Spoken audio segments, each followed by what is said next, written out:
making the trip tonight and attending our second Free Market Foundation Award ceremony.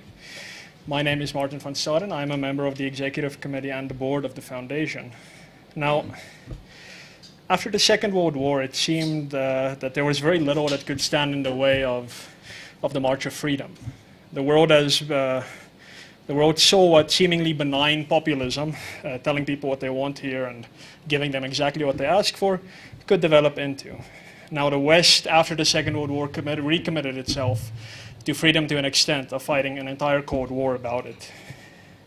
In the 1990s, after the Soviet Union collapsed, and particularly in Africa, things started looking up. Economic growth, constitutionalism, and these things were at the order of the day, and I think South Africa was really one of the biggest beneficiaries of this trend. But although the seeds of this disease were already planted in the 1970s, from around the beginning of the 2000s, the West's confidence in its premier value of freedom came under quite stringent attack. It started as an academic attack, but has since developed into quite a multifaceted movement, popularly known as social justice. Now, in the name of equality, liberty has been demoted to a second order, or even a third order consideration. And if that wasn't bad enough, in 2020, large parts of the world as we knew it came to a complete end. And of course, freedom was the primary victim. Now, the FMF has decided to establish an award last year because it was clear to us that the advocates and innovators who drive change in favor of freedom rather than against it, which is in vogue now, were not receiving the recognition they so richly deserved. But there are many awards out there, and even one or two in South Africa say they are in favor of freedom. But none of them really end up recognizing the activists and the thinkers on the ground, and the Free Market Foundation Award is different. The foundation bestowed the first award on pandemics data and analysis, or PANDA, which I'm sure everyone here is familiar with. You either love them or you absolutely despise them. And the reason we gave it to them was not for any view on medicine or vaccines, but for their demystification of lockdowns, all in the name of human freedom, and I think they continue with that today. And it is again, of course, on the topic of human freedom that we turn to our second FMF Award recipient. Sihle Ngobese, also known as Big Daddy Liberty, is a revolutionary appearance within South Africa's fledgling liberal ecosystem. In his student days, he openly, and from what he tells me quite confrontationally, spoke the language of freedom on campus, where the ideas of liberty are not at all as popular as one would imagine they would be amongst young people, amongst the rebels of our society. And he did this while studying towards becoming an industrial sociologist, now holding an honors degree in industrial, organizational, and labor studies. Sihle then had a stint in government service. Nobody's perfect, but now he finds himself doing what is clearly his passion project. With his Big Daddy Liberty brand and its associated multimedia shows and content, Sihle wants to make liberty practical and real to ordinary South Africans in a down-to-earth way, non-academic and non-theoretical. Sihle filters current events through his keen eye for relevant deprivations of and threats to freedom, and alongside his occasional guests, concretizes these for general consumption. Sihle actually did a brief show this afternoon here in the FMF office, sitting down with a lawyer to explain the implications of a constitutional court judgment handed down today. The FMF's Rule of Law project was an amicus curiae in that case, and it is good to announce, in fact, that it was our arguments that won the day. It was a severe strike against the government's BEE racial interventions in our economy. Now, it was quite a technical legal case, but Big Daddy Liberty's viewers, who are also joining us tonight, are now understand what it means a little bit better than the general public. Now, I am honored that I have been a guest on Sihle's shows many times before, especially during this last year. And it's refreshing for a change for me to be introducing him rather than the other way around. The outpouring of support from his followers when he leads a conversation about freedom, property rights, and the rule of law really is something to be behold, because it is not something that you see anywhere else online in South Africa. But over and above these insightful conversations, really Sihle is on the ground talking to ordinary people about these ideas and how they link with the difficulties that they experience day by day. Now, one thing sets Sihle apart from the history of liberal commentary and advocacy in South Africa, and that is that he is not nice. We liberals tend to have a destructive obsession with courtesy and formality. While our entire philosophy is premised on the limitation of state power, we often go out of our way to appear reverent towards the state, our leaders. Disgusting, of course, and I will never make sense of why we as liberals do that. And in South Africa's context, it is especially bewildering that we do that.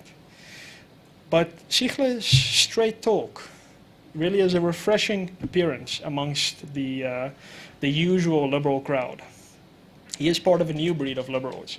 And the Free Market Foundation, for its part, is doing what it can to facilitate this new generation of advocates for freedom. Some people have expressed concern and ambivalence about that. But please allow me to clearly state it up front again so that there is no missing the point. The gloves are coming off. Of course, the FMF is not the only organization to have consciously made this decision. The Institute of Race Relations, AfriForum, Solidarity, the Ellen Suzman Foundation, all these organizations, especially since the pandemic began, have realized that South Africa is failing, and it is failing quickly at this stage. Playing nice with politicians is simply no longer a viable option. Of course, if politicians want to be part of the solution, we will eagerly welcome them, but we will not wait for them. Sihle is part of this process. He believes in the battle of ideas, but he does not only look at the word ideas in that phrase. He also sees the word battle. It is a fight. And we do not have to play nice. We certainly do not have to mince our words. And I am glad to welcome Sihle onto the stage to accept the Free Market Foundation Award, because he certainly does not mince his. Sihle, please allow me to extend you. Thanks, man. Yeah. Thank you so much. Well deserved. Thank you. Well deserved. Thanks. Great. Awesome. You do have some water here? Great. Well, must admit I'm not very initiated in winning awards and the like. Most of my work is out and about and not in these sort of spaces, but I'll speak to that tonight. And maybe before I do, Martin did mention that there is an audience outside of you guys here, and I just want to do one thing, so if you can just give me 2 seconds, sorry. Sure. I'll be a little rude, as I just make sure that the feed is not interrupted. At this point, elevator jingle music will play to buy me time. But there we go. We do not need the elevator jingle music. I'm back. Folks, once again, thank you very much for this award. Thank you very much for this opportunity to perhaps share with those who are uninitiated as to what it is I really do, right? Most people just know me as Big Daddy Liberty, the host of the Big Daddy Liberty show. I appear on your screens, whether it's your mobile phone, or I've seen people watch me on big screens. So very intimidating, but my name is Sihle Ngobese. I think you all know that. However, I'm best known as Big Daddy Liberty. I'm the host of the Big Daddy Liberty show. It's an online platform, an online show. It's pretty much classically liberal. For the American audience out there, we're conservative with a small c. And what it really is a show that's designed to speak to South Africans about how we create a sort of South Africa we want to see, one that's defined by the very thing that South Africans have never enjoyed, and that's freedom. If you go through our various points of history, whether it is our colonial era, apartheid, or even today's ANC government democracy, freedom has never really been high on their list. It's always been one form of statism, that is state control of a society that migrates to the next, and always through the lens of a racialized society, whether it's a English colonial or Afrikaner nationalist, or even today's African nationalist, black nationalism, which plays itself out not only in our various spheres of government, society, but of course also in the laws that govern us. So my tone is going to be a little bit more modulated now because I'm going to go to my speech.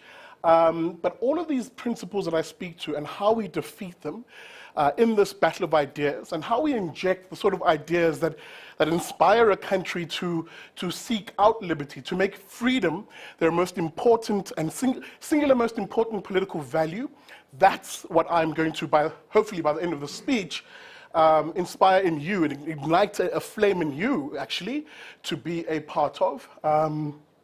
So that being said, the show, the Big Daddy Liberty Show, it was launched in 2018. I am the host, as I said, of the BDL show. We're a classically liberal or really libertarian, or Americans, I always have to sort of pander to them a little bit, conservative with a small c type online show and podcast. The mission of the show and my advocacy work, of course, is to spread and popularize the idea that you have the right to make decisions about your life, your family, your business, free from any unnecessary government, political, or bureaucratic intervention. So that tonight, this morning, what I'd like to share with you is, in a few moments, is a vision of a South Africa that matters to me.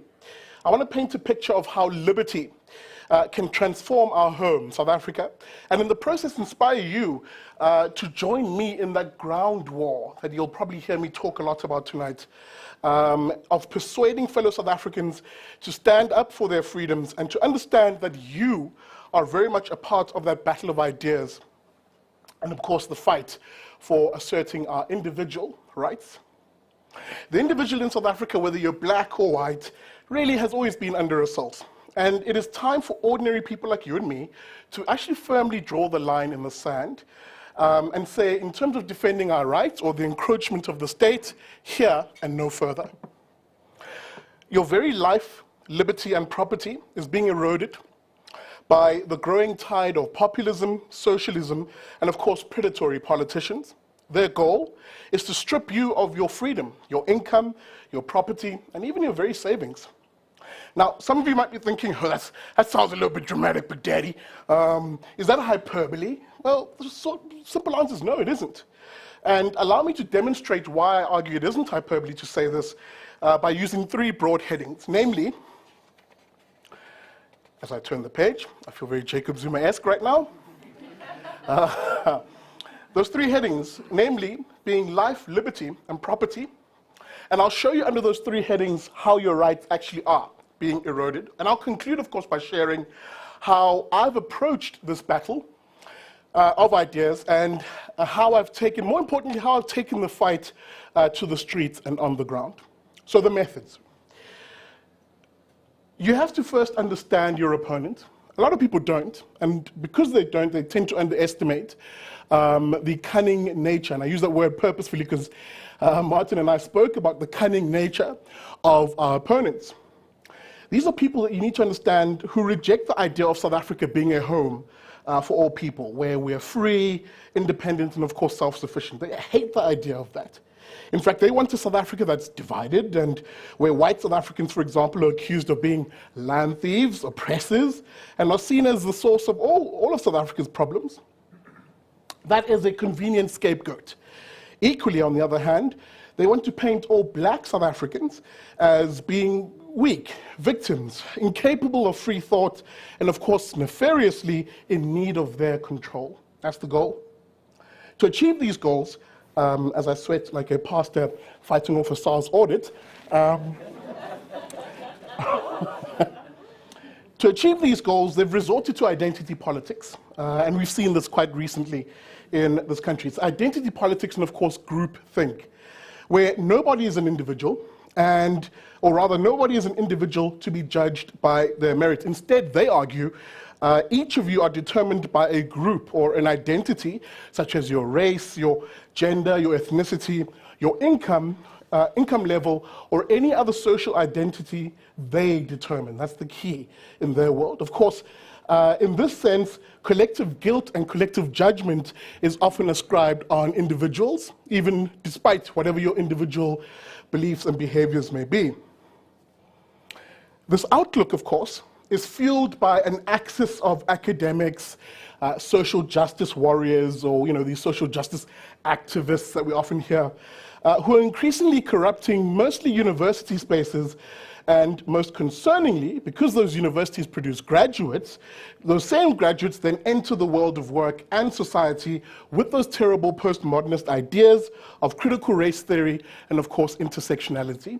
Now, I mention these ideas because they literally are what dominate the quote-unquote mainstream, especially in the Western world, and definitely in most English-speaking parts of the world, in which I include South Africa, and ever increasingly in other societies around the world. These ideas that are a rebranded, a reinvented version of classical Marxism are pervasive in our social spaces and, of course, in governments around the world, and, of course, in the mainstream media.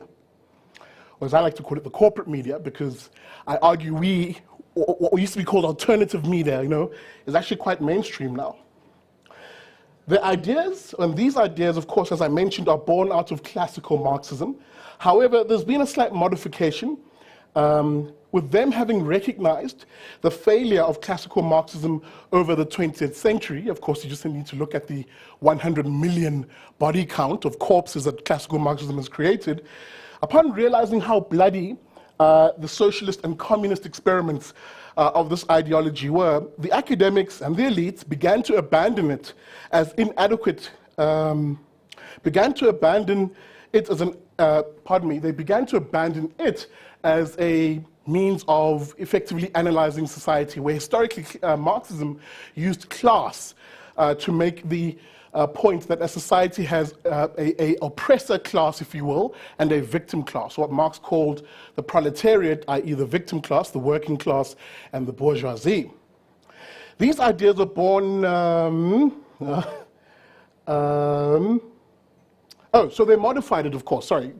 Having moved away from classical Marxism and the class analysis, recognizing the inadequacy of it today, they modified these ideas. So instead of class struggle and describing group divisions in society as being those of different classes, that is, the proletariat and the bourgeoisie, many of these postmodernist ideas transitioned to reimagining such groups as being rather based on identity, not class, but identity. So race, gender, and any other attribute of that nature, to which social theories then developed to support this shift in approach. The new focus still relied on making the classical Marxist argument of there being a relationship of exploitation and oppression of one over the other, only this time the primary focus wasn't on the bourgeoisie oppressing the working class, but rather on those group identities argued to hold power and privilege, oppressing and exploiting those that don't. See how that little shift of sleight of hand occurred. So, for example, and rather predictably, theories that they developed, such as critical race theory, identifies this relationship in a racial sense. And of course, the theory of intersectionality creates a broader framework for these lefties, providing for the supposed influence of one identity trait, such as gender, income levels, etc., and arguing that actually they intersect in some way in the way of influencing how one group oppresses the other. So these race, gender, and identity-obsessed ideas have real-world consequences. They don't just reside in the academic and the university space. Their very nature, they're primarily polarizing, and they focus on segmenting people into groups, with one characterized, of course, as being problematic/oppressive, juxtaposed against other groups that are pathologized as being weak or victims, a victim class. In South Africa, these identitarian, which is how I refer to them broadly, these identitarian ideas have worked to try and divide the country, where, for example, white South Africans, or specifically whiteness, because they're very crafty and cunning in language. They're very aware of the fact that, with a country like ours that comes from a racial and racist past, they're very clever not to pick on white people directly. And so they ascribe a proxy expression. So whiteness, they'll say. I mean, you hear Malema say this all the time. He'll say something like, oh no, I don't hate whites, he'll say. I don't hate white people. I just hate whiteness. Which of course, gobbledygook, and really it's classic Marxist doublespeak. Pardon me. So it's these traits, therefore, that they'll argue, such as whiteness, which we're told is an identity trait of oppression. On the other hand, identitarians will casually paint black South Africans as weak victims, as somehow incapable, and as mentioned earlier, in need of their woke identitarian control. Adherents of this way of thinking are trapped in identity politics and groupthink, where nobody is an individual to be judged on their merit. Instead, as I pointed out, they'd argue that each of you are determined by your group identity, such as your race, your gender, ethnicity, income level, and any other social identity. These are the dangerous and polarizing ideas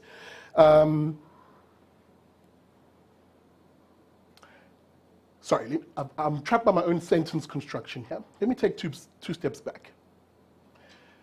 These are the very dangerous and polarizing ideas that in real terms are actually quite easy to rebuke.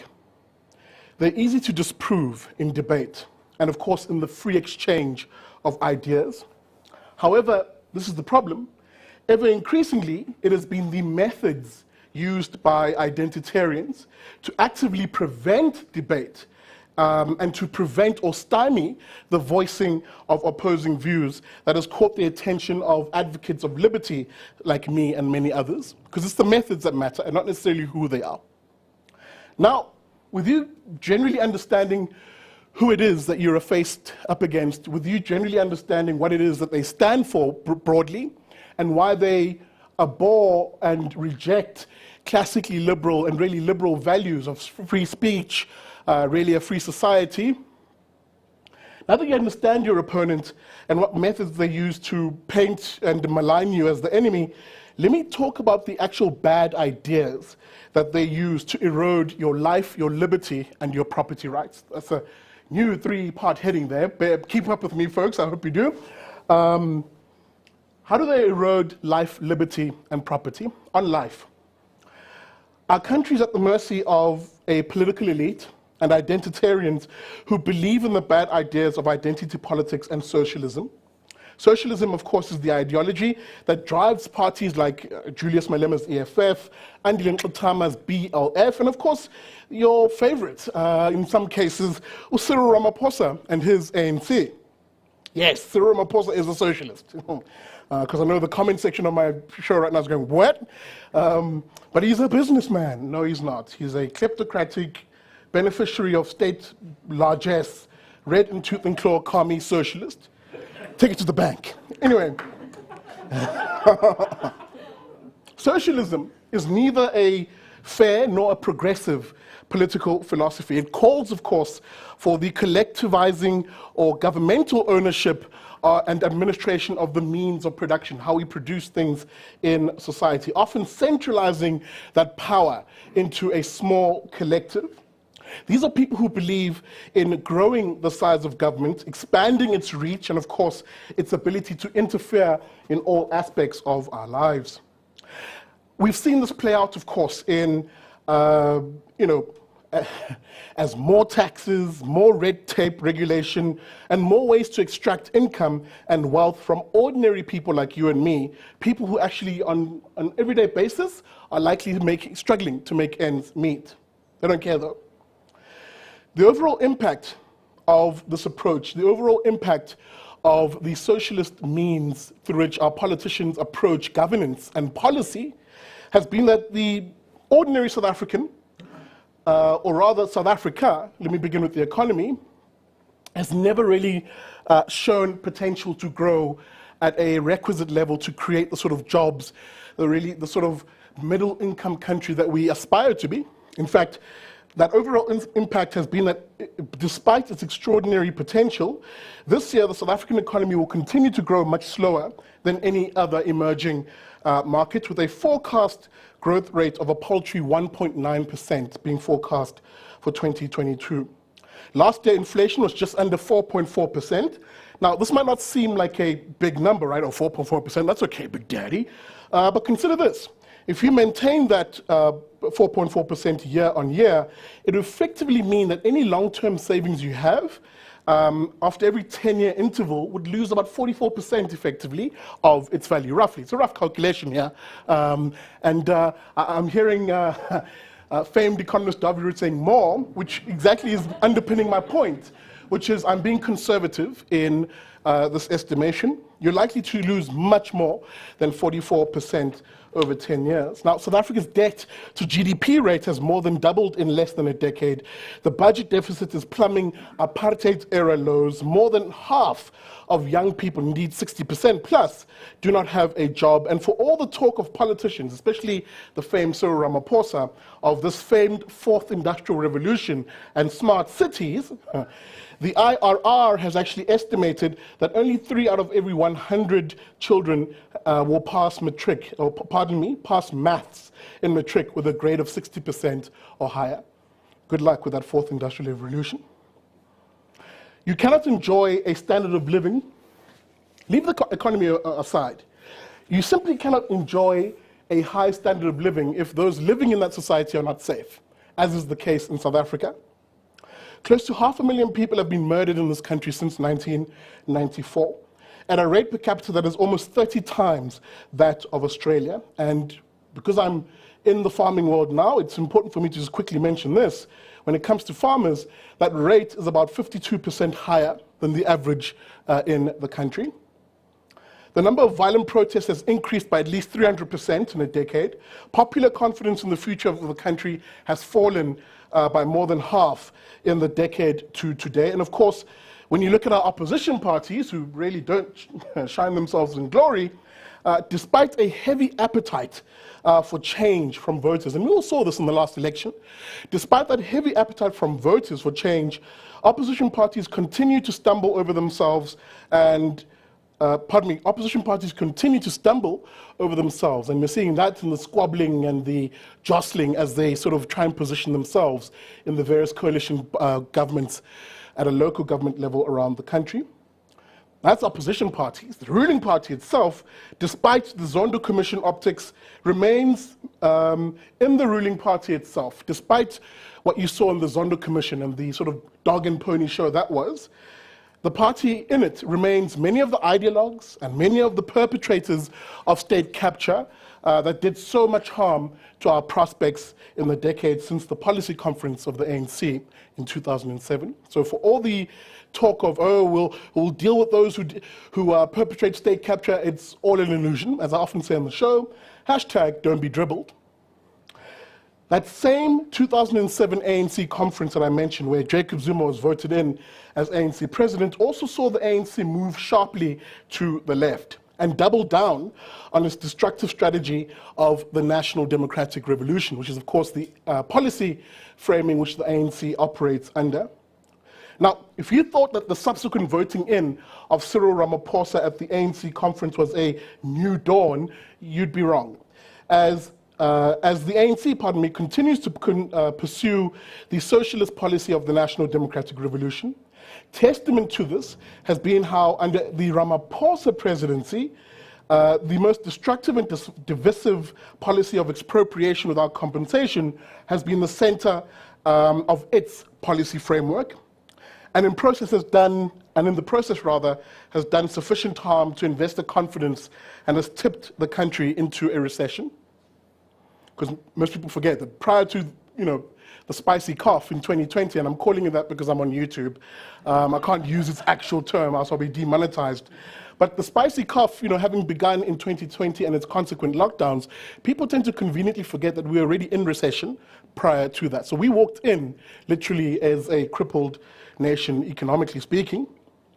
So that this new dawn brings with it more bad ideas from the ANC to rival those of a red in tooth and claw communist EFF. The ANC manifesto, if I bring your mind back, much like the EFF, was a roadmap to greater power for politicians and more predatory policies. Now, so long as these politicians and their cronies and their crony connections, so long as they live a good quality life and enjoy the trappings of, a state of South Africa, trust you me, nothing will change for the rest of us.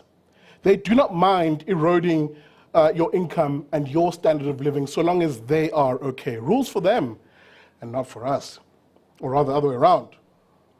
At just over 10.4%, South Africa has one of the 10 highest personal income tax to GDP burdens in the world. Yet, as economist Mike Sihle points out, the personal income taxes collected are not even enough to pay the government's wage bill alone.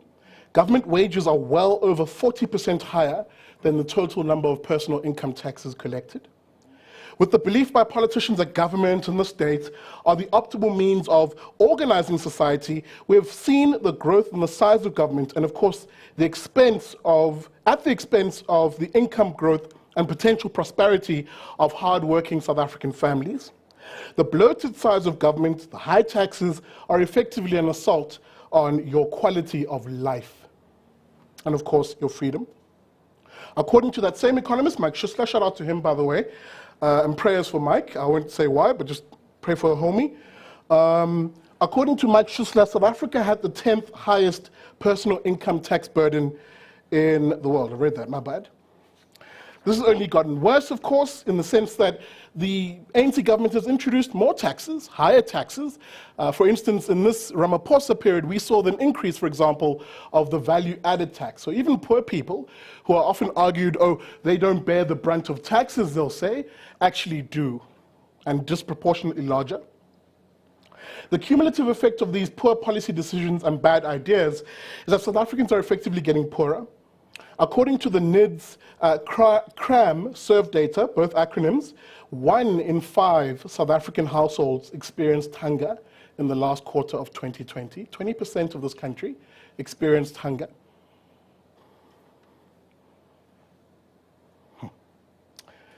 The ANC know that you're overly taxed and that your income is under strain. But they don't care, because it's a revenue stream for them. And instead of providing relief, they're changing tactics. That is, instead of providing tax relief, they're changing tactics. And they're now coming after your property, your assets, and even your savings and your pension. Thus, on property. I said life, liberty, and property. On property, therefore, there is a dangerous and a nefarious attempt by politicians to start employing policy approaches which give them power to confiscate property from you and your family.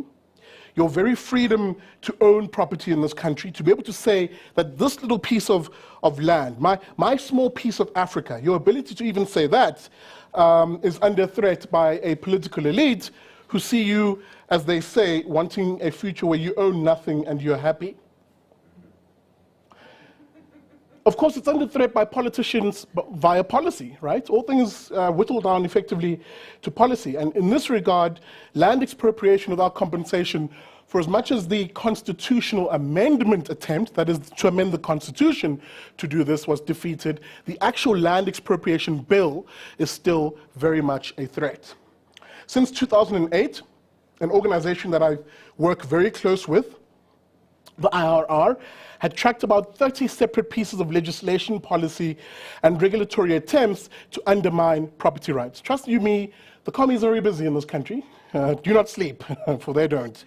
It's important to understand that property as defined in our Constitution is not limited to land. It includes the car you came here in, the very cell phone in your hand right now, and even the cash in your wallet or even your bank account. You need to understand, of course, the full context of what predatory politicians are after when they tout policies like EWC, or expropriation without competition, without compensation, pardon me. It's your land, your assets, and your savings. The expropriation bill, as I mentioned, of 2019 was tabled just a year after Cyril Ramaphosa came into power. I'm trying to dismantle this idea that there's somehow a good ANC represented by a Cyril and a bad ANC represented by the RET faction. It's the same trash. In fact, that very expropriation bill was drafted by some of Cyril's closest cadres in that party. The bill gives wide powers to politicians to be able to take property and not have to compensate the person dispossessed. Dr. Anthony Jeffrey, perhaps one of the most leading expert voices on this topic, wrote the following about the bill.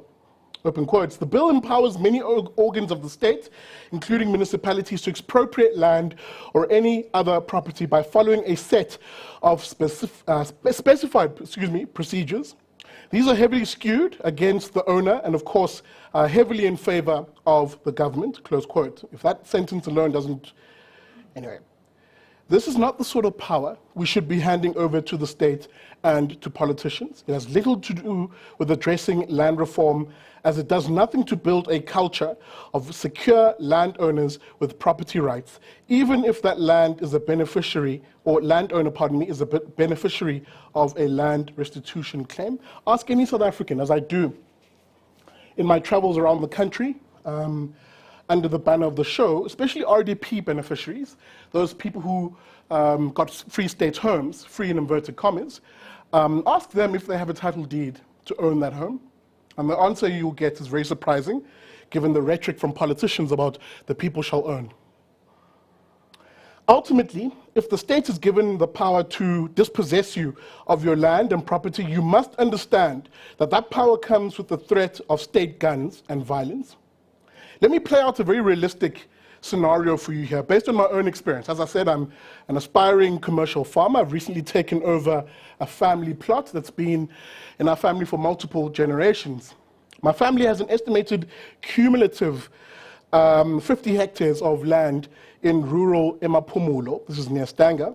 We, the Ngobese family, have called that piece of land home for as many generations back as I can trace through oral history.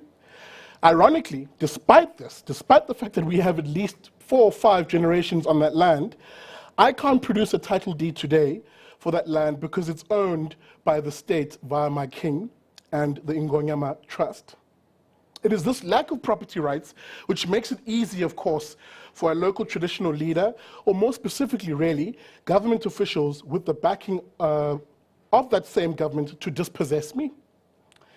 That government official can really, if he wanted to, appear at my farm gate with a few police officers, in other words, men with guns, and essentially tell me how I can or can't use it, or even demand that I vacate that piece of land. Now, what do you suppose happens if me, being who I am, rocking up in my felt schooner and my shorts and, you know, often topless, because that's how I work on the farm. Yes, picture that. You know, imagine me rocking up at the gate with a 12 gauge and saying they should fob off, right? What do you think likely happens? Well, he'll likely return to the farm gate with an even bigger force of police officers. In other words, more men with more guns. That's the sort of violence you face in this country if you try and stamp and defend what should be property rights and not privileges. Now, this scenario might sound extreme, right? It might sound like some yeehaw type American type scenario, but really, it's aimed at having you understand what's at stake when politicians in the state are drunk on power. In fact, it was George Washington, the first president of the US, who had actually aptly said, open quote, that government is not reason, it's not eloquence, it's force. Like fire, it is a dangerous servant and a fearful master. Never for a moment should it be left to irresponsible action, close quote. Politicians are ever increasingly desperate to deny us this right to our property, and as mentioned earlier, property isn't limited to land. Our very ability to own our wealth is under additional threat in this country. The ANC, in its election manifesto under Cyril Ramaphosa, have proposed to introduce the policy of prescribed assets. Now, this policy would give politicians the power to compel pension funds and other asset managers to invest in certain companies, such as those that belong to the government, you know, Eskom, Sanral, Petrosa, etc. I'm sure you can gauge from that list of companies as to how profitable they are and where your investment would go if it went there. This is, of course, expropriation without compensation under another name, and it's aimed specifically at your savings. After all, being forced to invest in a poorly performing government-prescribed asset will mean that the pensions of South Africans will be worth less when they retire. Often that's the part of the story we're not told, as they sort of dribble and distract and say, oh, you see, it's only the rich who are complaining. Nonsense.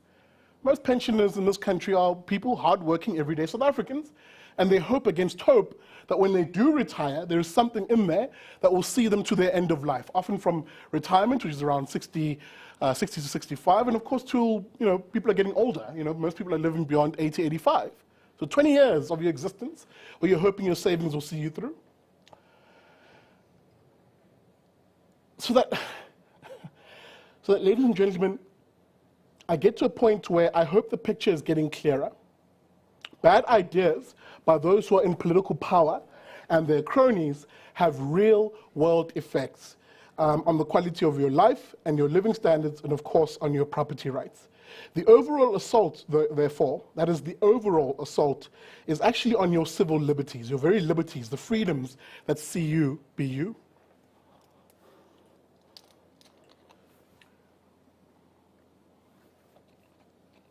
No, I'm not going to say cheers like the politicians do in Parliament. Remember I said I'd frame the problem through 3 headings: life, liberty, and property. You've heard the life part, you've heard the property part. Let's talk about your very liberties, therefore, before we get to how we fight back. South Africans are being told, ever increasingly, and the lockdown period and the spicy cough in particular have been very instrumental in showing us this, have been told that is to put up with less freedoms and rights. In fact, the main argument you hear today in the corporate media and from the political elites is that somehow advocating for your freedoms is selfish. Adherents of identity politics and the politicians they prop up are attacking the very personal freedoms and civil liberty that you and I enjoy. Our freedom to speak freely, to articulate ideas, whether they're controversial or not, is under attack by people who ever increasingly act and see themselves as the thought and language police.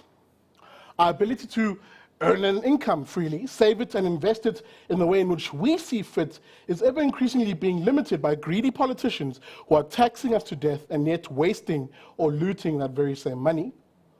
Our inherent right, for example, because I'm going down the freedoms, the liberties that are under attack, our inherent right to self-defense, in my view, a God-given right to self-defense, by extension, what I consider should be the right to bear arms, because it's considered a privilege in South Africa, that very right is under threat in this country. A certain asshat minister of police is literally, oh, I'm sorry, most people are not initiated in that term.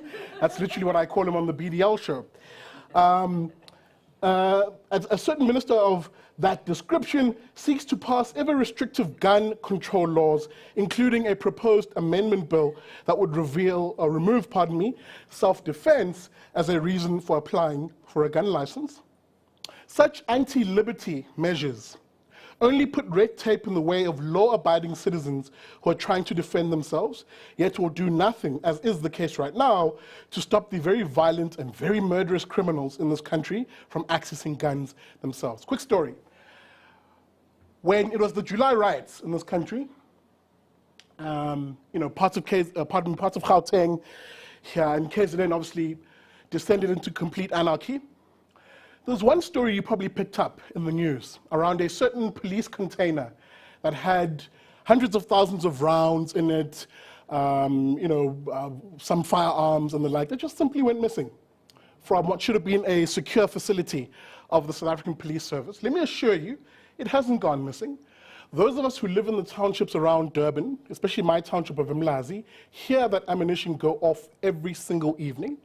There is such a wanton and free firing of guns, likely illegal guns, by criminals, that it begs the question, how is it possible they can afford ammunition that we in the gun community are saying, hey man, this is getting expensive?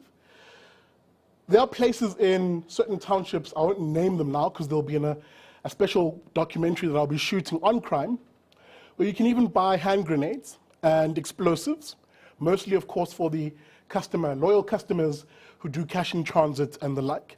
So guys, let me assure you when I say this, criminals are not deterred by gun prevention laws or gun restriction laws. They will still get the guns. It's only you and I who are meant to be the sort of scary force, the scary reaction excuse me, let me rephrase that. It's you and I who are meant to have the same firepower that scares criminals, who will be the ones who are stripped of that ability to defend ourselves.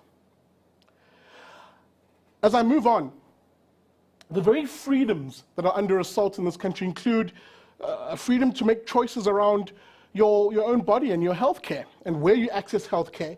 For example, will be severely hampered if the state introduces what is effectively the nationalization of healthcare in this country by way of the National Health Insurance, the NHI.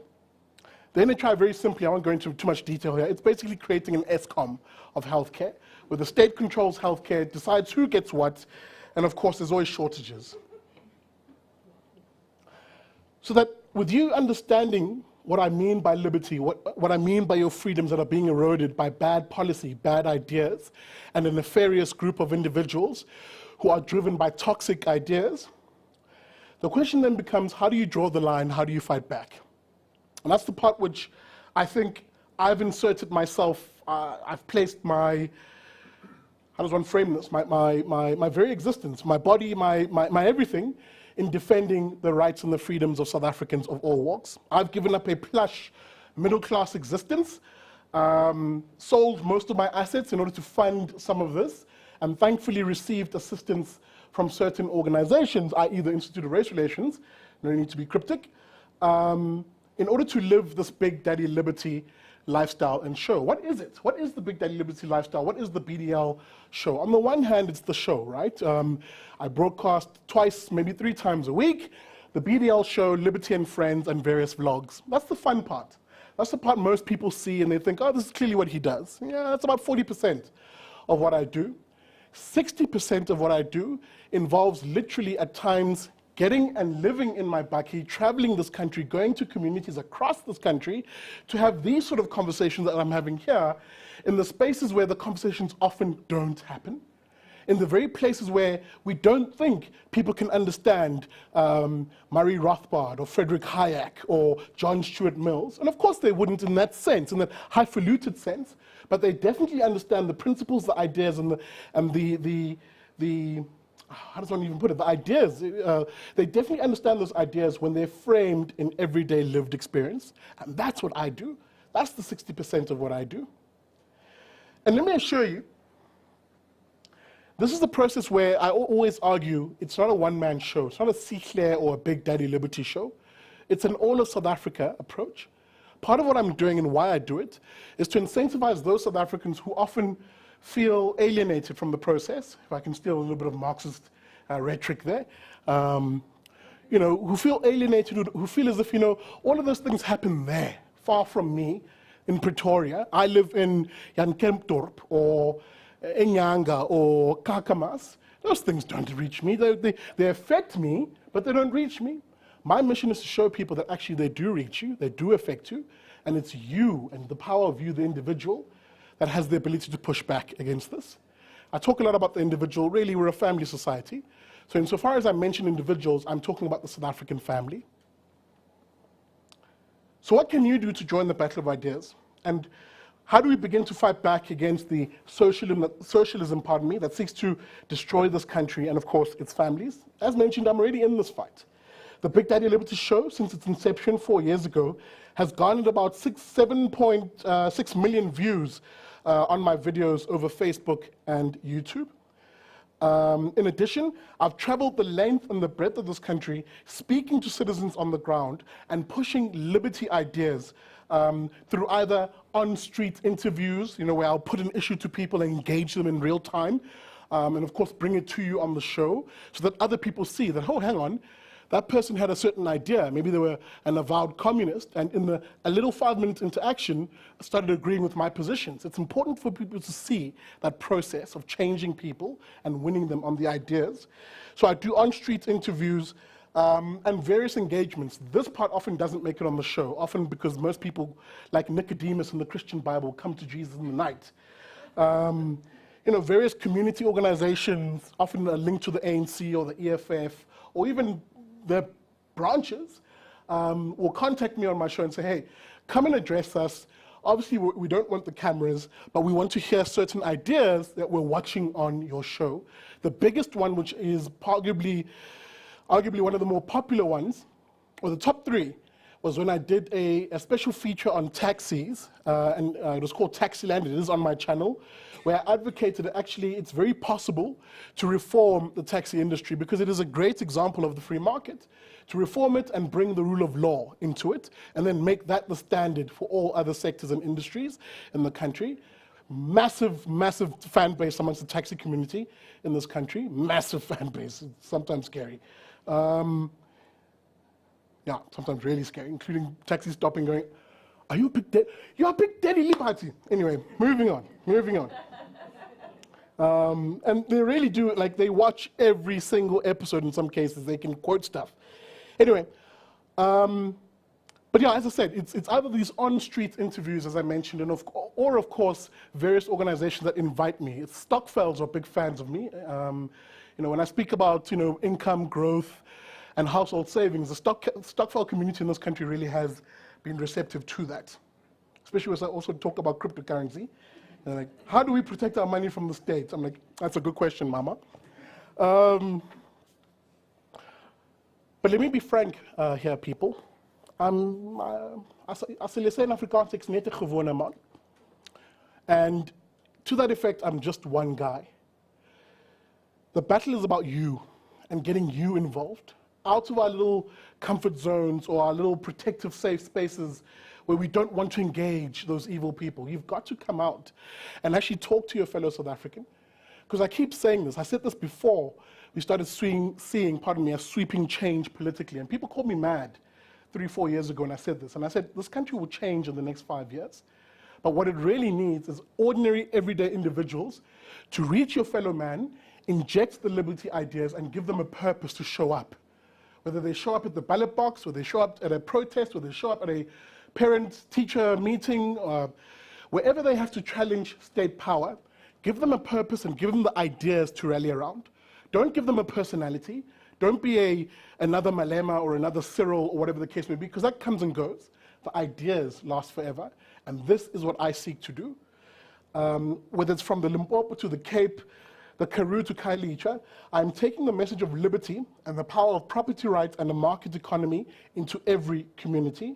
I want to arm those citizens with good ideas that will help them in their area to push back and fight back against the bad ideas of politicians and, of course, the leftist socialism.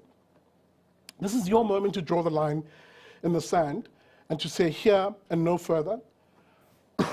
Pardon me. If we unite behind these ideas, and as I said, not political personalities, we actually can roll back the tide of bad ideas and, of course, predatory politicians. For fear of repeating myself, I want to move on to the how. And how do you take these ideas of liberty, how do you take these ideas of property rights, how do you take these ideas of free markets into communities and actually connect with people? Because you're not going to do it if you're going to say things like, oh, I'm here because a guy named Thomas Sowell or Frederick Hayek or whatever the case may be. You're not going to reach people that way. And understand this, your political opponents know that too. They don't walk into communities and talk about Marx or Leninism or any of that nonsense. They walk in and talk about bread and butter issues, everyday issues, but they translate their ideas through that lens. I do exactly the same thing, and this is where, much like a boxer, I go toe-to-toe with them. So how is the everyday question that I get? Well, let me demonstrate these in another 3 examples. I'm coming in threes here, people. Let me demonstrate them as I conclude in 3 areas. How you can translate liberty ideas, property rights, and free markets into everyday lexicon. I'll use safety, healthcare, and of course, education as my examples. If I walk into a community meeting that I asked for from an influential community organizer, I know I'm going to focus on these 3 areas because these 3 areas transcend race, income level. I don't care if you are a Fortune 500 CEO driving in an expensive German sedan, at a traffic light right next to that chap who pulls that trolley and puts recyclables in it. Both of those individuals at different economic levels, but if you talk to them about their safety, about their healthcare and that of their families, and of course about the education of their kids, they will understand exactly what you're talking about. So on safety, to keep families safe, whether in townships, suburbs, or rural communities, these are some of the ideas that I inject into communities and have feedback on. You know, I might do something like propose, of course, gun ownership in this country to become much easier for those law-abiding citizens, good, sober, sane and moral people to have the ability to defend themselves. Now let me put it into practical terms, just to show you how this isn't just a shoot-'em-up cowboys idea and that it resonates with a lot of people. There's a group of ladies who work, maybe I shouldn't mention them all, just in case they are singled out. In Cape Town, very popular mall in that part of the world. And there's a group of ladies from Khayelitsha, one of whom is a big fan of my show, and said, hey BDL, come through to site B Khayelitsha, informal settlement. Sorry, can't really guarantee your safety, but you know, there's a group of about 15 to 20 of my colleagues who we work at this mall, and we often do the night shift, or we come home late rather, there's no night shift, they come home late. And we want you to talk to us about this notion of safety and what we can do, and of course, gun ownership. I rock up to this meeting, and of course, they finish quite late. So it was there around sort of 8 in the evening in this case. So they came home a little earlier than usual because they only finish work at 9. And because of public transport, they only arrive home at around 11.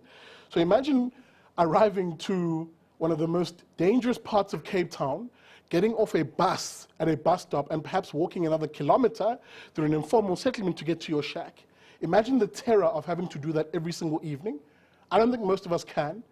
And me having arrived at that same area at a sort of evening basis and having to leave the car on the main road, you have a palpable sense of how much danger and how dangerous this can be. So in this meeting, I was very frank in that conversation. I said, look, you're not going to fix this overnight, but one of the things you can do at an individual level is each of you ladies with training, proficiency, and training, and training, and training, because I have to re-emphasize that bit, you can become a responsible gun owner so that you at least have the option in the moment where you come under attack to be able to stand your ground and actually defend your life, your liberty, and your property rights in that moment. And you now have a group of 15 ladies who had never really had this conversation before, flock to certain gun shops in Cape Town and literally apply for gun license proficiency. And thank God I have friends like Gideon Hubert, of paratus.info who can attest to that, insofar as saying they've seen a change in demographic at their workplaces in people applying for proficiency in gun ownership and, of course, the training. So it's responsible gun ownership. This is not a shoot-'em cowboy scenario. But in addition to this, you know, how do people secure the home? I call for incentives. For example, you know, we all know the state has failed us in terms of providing safety and security. I don't need to rehash that part. So what can we do to safeguard our homes, our families? I call, for example, ideas such as if you spend money on putting burglar bars or safety beams or whatever the case may be, or putting a fence around your shack and burglar bars in your shack, you should get a tax exemption for that kind of expenditure. You should have money back in your pocket so that you can spend money on things that matter to you and not have that money go to some politician or official in Pretoria who couldn't give a flying fudge about your safety. Communities should be allowed, for example, to elect their own station commanders at the time of, just for example, local government elections, or at the very least a CPF, a community policing forum, having greatly expanded powers to appoint station commanders. Trust you me, this idea I put to people on my show. If you go back quite a bit in my catalog to an ANC rally, where I went to the ANC's election manifesto launch in Durban, and I spoke to ANC members and I proposed these very same ideas, resounding positivity from people saying, you know what, I actually don't even know who the station commander is. This would be a great way of me getting some form of control over the guy who runs the affairs of our local police station. He must be more accountable to the community. And of course, as I said, community organization is much more important to me than relying on the state. So developing highly organized, well-resourced neighborhood watch schemes that are integrated primarily with private security, and of course, once SAPS gets its act in order with the police, is a surefire way of having communities safeguard their own homes and their own families. Nothing happens without actual community participation and really the individual getting involved. So these are some of the ideas that I push, and none of it saw me speak about Mills or Sowell or any of that. It's ideas that inspire people to say, I want this, how do I advocate for it? How do I put pressure on my local politician? I'm giggling because there's a case where they chased a certain local councillor demanding some of these ideas, and he was voted out, thankfully. On health, I reject the idea of the ANC's national health insurance and really the nationalization of health in this country, which would only impose a heavier tax without fixing the actual problems. So some of the ideas I push out are effectively, I can whittle it down to this, just because I want to conclude. How about we take the power and the resources out of the hands of politicians and the state and put it into the hands of families and really individuals? So on the health front, I'm a major advocate, of having the state spend its health budget by breaking it up into vouchers and giving it primarily to poor individuals or all individuals. The details you can work out, that's for you to figure out minutiae. But you could actually give people vouchers, and we've run some of the numbers, depending on how you delineate, whether you give it to certain individuals under a certain income bracket or to all individuals. You could give people approximately 14 to 16,000 rand per person for them to then decide where they shop and buy for medical aid for themselves. And you trust me when I say this, if you suddenly had millions and millions of poor South Africans have a voucher, a health voucher, of between 14 or 16 or whatever the figure may be, trust me, the market will respond to that. They will provide medical insurance schemes that cater to sucking up as many of those vouchers as they possibly can, thereby seeing millions of South Africans be freed from a substandard public healthcare system and suddenly be able to access and even incentivize the creation of more private options of better quality to compete for those vouchers. I can do the same thing on education. Just to conclude, again, introducing school choice and education vouchers, where you break up the Department of Education's Department of Education's budget into vouchers for parents. Again, whether you argue poor parents or all parents, again, you're seeing around 20 to 22,000 rand per learner is currently being spent at the moment by the state. But the question is, are we seeing outcomes that reflect 22,000 rand of spending per child? The answer is no. So how about you remove who spends that money and give it to the parent? Have the parent decide which option is best for their kid with that same 20,000 rand. And again, I must say this, that's the demand side, of course, of education. The supply side will quickly catch up to match that. There already are private options in education in this country that are doing exactly this. Curo, for example, recently launched a school in,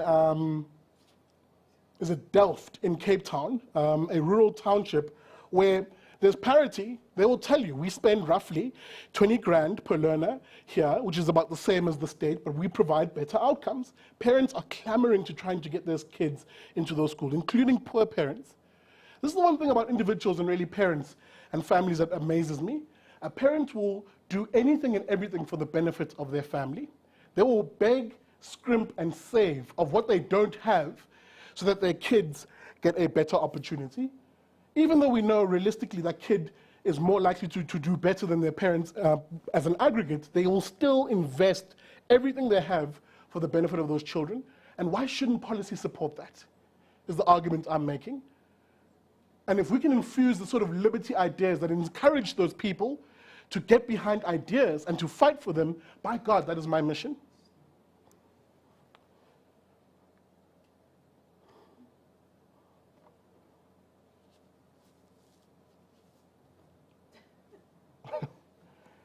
You'll forgive me because I've become a bit emotional when it comes to this point. Because I was raised by a single parent who was physically handicapped. So I know what it is, and I know what it means for a parent to do anything and everything for the benefit of a kid. And I'm arguing to you, and I'm making the point to everybody in here, that you need to carry the exact same passion in advocating for these ideas for every South African, because every kid deserves a shot at a better South Africa. Every family deserves to live in a safe, prosperous, free, and non-racial South Africa. And that's what we stand for, and that's what I stand for as Big Daddy Liberty. So that as I conclude, what does 2022 look like for me? What am I looking to do for fellow South Africans? What will BDL look like in 2022? Well, now that we stand, now that Big Daddy Liberty is an entity on its own, I'm no longer yoked to the IRR.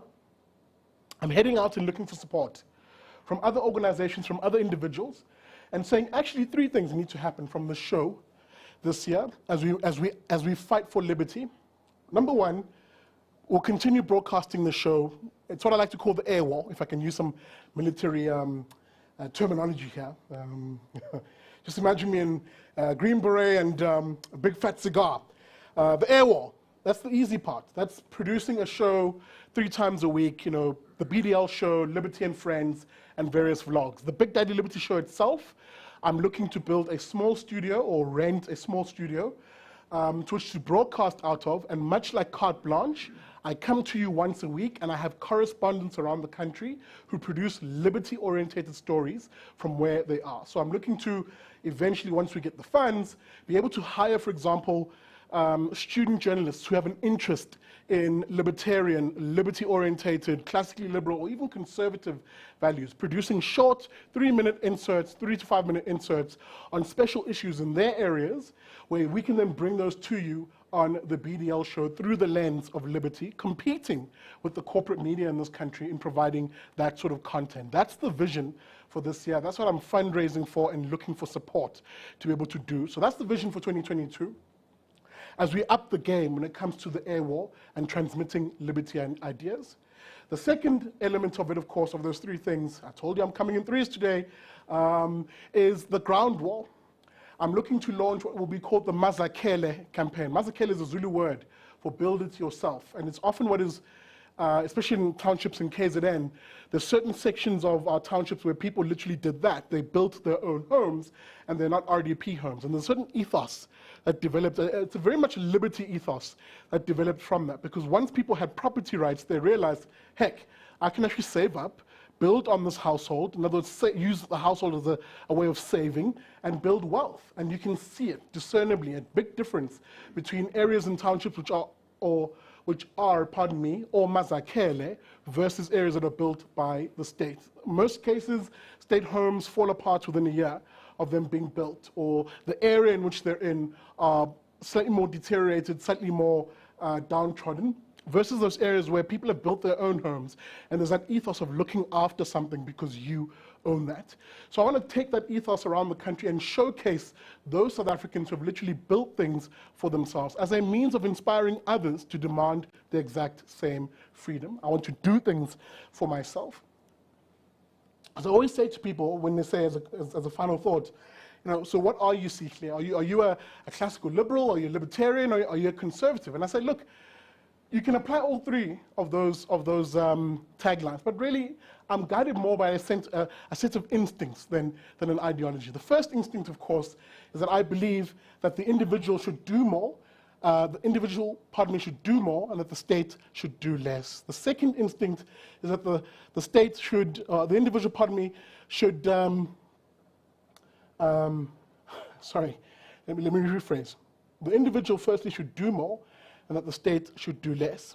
And secondly, the individual should own more, and that the state should do less. And of course, the individual should aspire to more, so that the government can aspire to less. It is those 3 instincts that guide me and the approach to which I use in communities across the country. So with that being said, and with me wrapping it up there, let me thank you all for listening, and thank the Free Market Foundation once again for this Free Market Foundation Award. Thank you. Your questions. Yeah, sure. Great. So thank you, Sihle. That was a very impassioned talk, and you richly deserve the second Free Market Foundation Award, and we look forward to seeing what you do next. So we'll keenly follow that progress. So we do have some time for questions. Eric. Comment on the Canadian truckers. Very dangerous. Very, very dangerous. Oh, they're the worst thing ever. They're the worst thing ever. I can tell you this. It has been a long time coming. What you're seeing those Canadian truckers do in Canada, and do it literally aiming that wrath, if you will, towards the state. You saw it happen in this country, albeit in a much more disorganized way, I'll grant you that, in those July riots. People are frustrated by a small elite, often a political elite, literally lauding their comfort, lauding effectively what has been the biggest transfer of wealth over this lockdown period from poor people to the elites, the rich. There is a frustration at that you're seeing bubble over by people who the left would have historically called the working class or the poor. It is those people who are now expressing themselves and actually saying, no, freedom is a God-given right. It is a natural right, if you will. And we refuse to see political elites continue to go down this track of arguing that we need to stymie our freedoms so that they can effectively get more control over the society. So to answer your question directly, I'm in full support of the Canadian truckers. And I even said this in a tweet, being a little tongue-in-cheek as a final point. You know, the lockdown period, the state of disaster, and the spicy cough madness in this country would have ended much sooner if you had seen a coalition of taxi drivers, truck drivers, and our farmers in this country get together and say, we're rumbling our tractors, our combines, our taxis, and trucks, and we're going to the union buildings. Before they even put the key in and turned it, Ramaphosa would have appeared on TV and said, my dear South Africans, it's all over. Question, why hasn't that happened here? Because unfortunately, people are very compliant. It takes a great deal of personal pain for someone to actually realize, you know what, enough is enough, number one. And also, when they start to look around to see if it's a shared sentiment, it often takes that one individual who's loud enough, who's brave enough to say, yes, you're not alone. This is a shared sentiment for you to then lead something. South Africa, unfortunately, doesn't have that. We have a very compliant society here. And again, I say that with a pinch of salt because it's mostly the middle class and really the elites are very compliant with what the state demands of them. And it's often the poor who see the nonsense first and are loud about it, but we then sort of dismiss as being a violent rabble on the fringes, on the outskirts. It's a very elitist way in which we view poor people. But poor individuals in South Africa are often the canary in the gold mine. They're the first to tell you when actually the state is infringing on a basic freedom that you simply don't feel yet because you can afford to avoid the state by way of your income, right? Because that's what most middle-class South Africans really are. We pay to avoid the state. So you don't have to go to a government clinic. You don't have to go really to a police station unless you've had something stolen and you just need a reference number for insurance. Again, insurance. You know, there's many things that we do to insulate ourselves from feeling the effects of the state. And it's often poor people who are the canary in the gold mine. So I would argue this period of craziness and I can say lockdown. It's a spicy cough word, I can't say it. This period of lockdown has actually shown South Africans across the income strata that the state is not your friend, and really it's something to be fought back against. And please, all power to that. And how do we know this? Look at the last local government elections. Those statists who have been doing this to you know, they can see the writing on the wall when it comes to 2024. In fact, in the province in which I live in as a final gasp, in the province that I live in KZN, you've got to remind yourself, the ANC got 41% of the vote overall in the province. In Durban, they fell under their highs of 60% in the last election, and they got 44% of the vote. That tells you everything you need to know about the state of ordinary South Africans and how they have a short tolerance for the kind of politicians who have been very smug and comfortable in lauding their power up till now.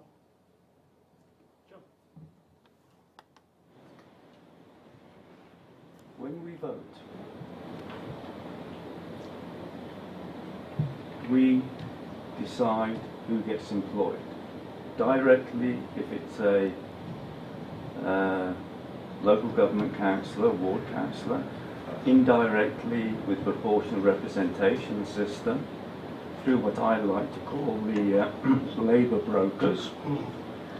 Okay, and it is our decision who gets employed.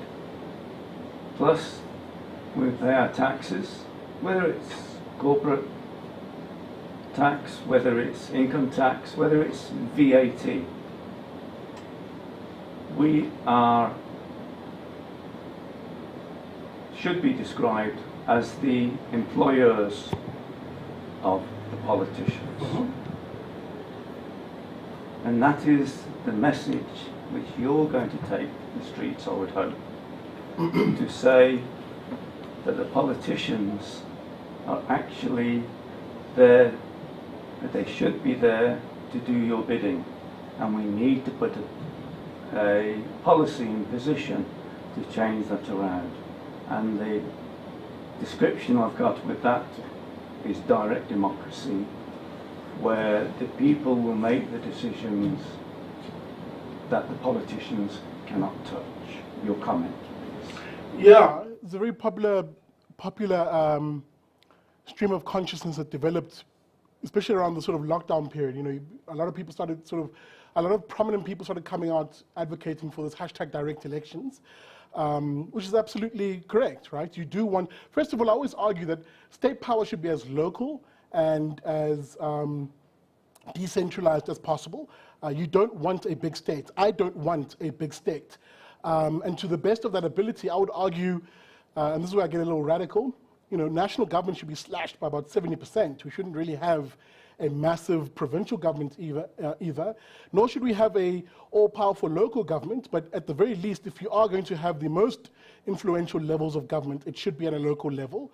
But even then, temper their powers to as much as possible. What you really want, ideally, is a society where individuals and really families are the ones who enjoy the power and the resources in a, what is, I often say this, right, a free, prosperous, property-owning and non-racial society. That's the vision, that's the goal, which we're building, especially here on the Big Daddy Liberty Show. And I often argue that it's not a hard sell at all. People get it. When you approach them by what we have as shared values, and this is the part where I often get in trouble with fellow classical liberals, but I often say, it's the values that allows me, it's the foot in the door when I'm talking to communities. And those values, broadly speaking, if you look at who South Africans are, I often say, across the spectrum of color, race, income, creed, South Africans by and large are three things: God-fearing, law-abiding, and family-orientated. So if you want them to give you their ear, so to speak, express those values through how you express express the ideas through the very values that are in common with them. So you often see me on my show advocate for faith, flag, family, and freedom as a motto, a tagline, because I recognize that's often how I put my foot in the door in most cases. But once you're there, the ideas matter more than those values. Any other questions, comments? Maybe something. One of the big maxims is you vote your way into socialism, you shoot your way out. And I can't remember the author of it. But how soon do you see our Canadian trucking moment, or the French Revolution one, on levée tout l'été? Look, I think we've had numerous cases of it, right? Again, it comes back to what I said earlier on. Poorer South Africans have been warning us about the nature of the state. The problem is we just spoke a different language in inverted commas, right? Most individuals in our townships, in our rural areas, in our informal settlements, when they see the state is up to shit, excuse my language, when they see the state is up to nonsense, they'll take to the streets and destroy everything, but effectively express that anger. Unfortunately, it alienates most of us in the well-to-do class, because we look at that and almost we turn our noses to it and go, oh, how dare they do that? But we don't actually take the time to listen to what they're saying is going wrong. So we've had moments. I mean, I've cited the data. We've seen a 300% increase in the number of violent protests in this country in the last 10 years, effectively. And why? Because people can see the decline, and it's often the poorest who see it first, both in terms of those three areas of life, liberty, and property. So simply put, I would put it to you, maybe to answer the question directly, if we can see that this is what is happening in Canada and other parts of the world, perhaps we South Africans need to reevaluate what we value more. Do we value a South Africa which we can actually hand over to our children, that is prosperous, free, property earning, and non-racial? And if we do value that, what kind of work do we need to put in now, getting us out of our comfort zones? So for instance, I sold everything I have. I mean, I had a nice flat and plush job and everything was very hunky-dory. And I too was that guy who was scrolling through news channels and seeing protests around the country and going, ha, you know, look at that. How dare they destroy public property and blah, blah, blah, blah, blah, blah. That snobbishness ended very quickly when I realized, hang on, those are fellow South Africans. There's a reason they're doing that.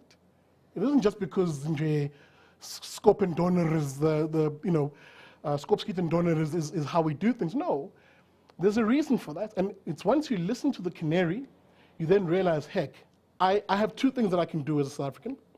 And I can do both, by the way. One, look after myself, look after my family, provide for them. Absolutely. That's the first imperative of any individual. Number two, once that's pashash, once that's right, I then reach out to the fellow South African and I say, how do I improve your ability to do exactly as I do? How do I inject you, so to speak, with the ideas that allow us to rally and around that idea push back against the people who have no incentive for us to be free, self-sufficient, and independent? You, sir? Last question, Yes, sir. last comment on your side. We have seen that in South Africa, the politicians have really tried to make sure that they are not interested in the unity of South Africans. And that's why you find black and white never talk. And if they talk, it's negativity. Never building on each other. Never trying to say, how do we take things forward? And under such, you've also highlighted the fact that the cabal have always just been looking at themselves and they don't give a damn with the rest of us. And the question that I have, in line with also what you said, it always takes people hating to get themselves to do something. What will spark that hate? That's a very good question, because the answer to it you might not like. Because the answer to it might see me enter a very dark or open a very dark conversation around the state of things and how bad they can actually get before most people wake up and realize, heck, we're in a very bad place. Thankfully, most South Africans are beginning to wake up, as, sorry, we say in Zulu. And I think what it's taken, ironically, is the lockdown period and the spicy cough. I think the lockdown period saw politicians say the quiet part out loud, which is we have every intention of reducing your freedoms, every intention of destroying your income, every intention of destroying even foundational values as South Africans, that very much faith, flag, family, and freedom thing that I spoke of earlier on. Let me be precise and specific. If you remember back to the beginning of the lockdown, what did they do? They shut down places of worship and even employed jackboot police to come break up people. And, I have to remember that video of the mosque where the police came in and said, don't talk to me about your Allah. And they dragged people out of that mosque. What do you think that did to the psyche of a very faith-based South African society? 97% Christian, strong Muslim communities, very tight, unite Jewish communities, where I find most of my faith and my prayer. What do you think that did to us? What do you think it did to South Africans when they saw images on TV of police breaking up church services? Here in Gauteng, I just forget where, I think it was on the Vaal, if I'm not mistaken, where pastors were beaten up by police, congregants were shot at by rubber bullets. What do you think that did to the psyche? Bayavuka abantu, people are waking up, and they're realizing that the politicians used this lockdown period to say the quiet parts out aloud. The very quiet parts they've been doing for the past 28 years. This is not new. And I think it took this lockdown period to show people that. And if I must be frank, as a final thought, this lockdown period also saw the greatest amount of growth to my channel, because suddenly the ideas I've been talking about since 19 Futsek in my context, I'm a young man, but the ideas that I used to and still talk about, but back then I was dismissed, especially on campus. There goes that right-winger Big Daddy Liberty character, or Sihle back then, blah, blah, blah. Those same young people come to me now, and they say, Chief, you are right. You are right. The scales have fallen away from my eyes, in the sense that I see the ANC for exactly what it is. I see the EFF for exactly what it is. I won't vote DA. I won't vote Freedom from Plus or blah, blah, blah. There's still that racial tinge, right? That unfortunately the corporate media also sells up, even though it's really not the case. But you're seeing a development in our politics that begins to say, actually, okay, fine, if you're not going to vote for the DA or Freedom Front Plus, maybe there's a Action SA or a whatever else, maybe a Purple Cow movement or whatever. And those parties are seeing traction. And I put it to people, and I've always been saying this, South Africa is on the cusp of change. We just haven't had someone who's brave enough to actually say ideas first, then a leader you can rally around.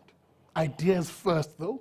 We've always sort of put the cart before the horse. Oh, follow this guy, Mashaba. Follow this guy, my money. Follow this guy, da da da da da. And then they disappoint us when you realize they are of no substance. They're just suits in front of you. So the work I'm doing in conclusion, as a last gasp, is to say, no, focus on the ideas first.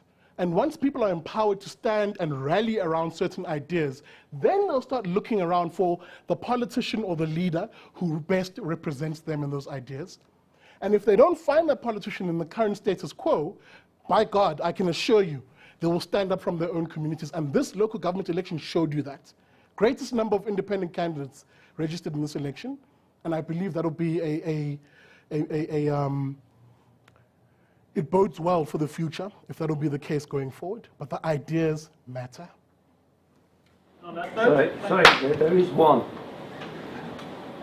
Recent legislation.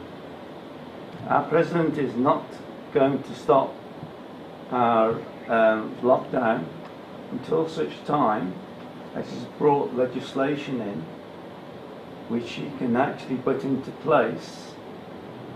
I'd like you to comment on that legislation and whether it is constitutional. Okay, I'll comment in a different way by demonstrating or arguing to you via an example that no one really cares about the lockdown and the state of disaster. It's only the middle class and really the elites who still follow the rules. If I were to take you to my home township, where I stay at the moment, because I'm between my home township and my farm, in the rural area, lockdown has not existed since maybe level 5, the beginning of level 5. In fact, let me be precise and specific, and I tweeted to this effect, because the cops learned first, with a few hot slaps to their faces, not to insist on people wearing masks, or people social distancing, or trying to stop people at the entrance of buildings by putting them. Now again, I'm not making a judgment as to whether that's right or wrong, I'm just describing like the sky is blue, it's just a statement of fact. In most of our townships, I forget who makes this quote of good people break bad laws. I forgot who made that quote, but it's also a classical liberal. And you see it in our township. Good people break bad laws. In my township, no one is going to be told to wear a mask. I mean, they'll still do reasonable things, right? You know, like maybe if they're congregating, there'll be a bit of space, or they'll insist on a ventilated room. So there's still some logic. But when it comes to the state of disaster regulations that are absolutely asinine and they recognize or follow nonsense, no one follows them. So that you have a situation where actually the president can pass as many regulations or new laws as he wants. It's ordinary people who will quickly burst his bubble when he then has to force that same police force that was overwhelmed in July to try and enforce those laws. Now, I'm not saying that's a good thing, because I do believe in the rule of law in a society. But law follows what people morally consent to in a society. And most people look at these lockdown regulations and realize what I argued to you earlier on, which is these politicians are now saying the quiet part out loud. So, simple answer, he can pass those laws. Good luck trying to enforce them. Thank you, Sihle. Thank you. I think there's still some snacks as you head out, and thank you again.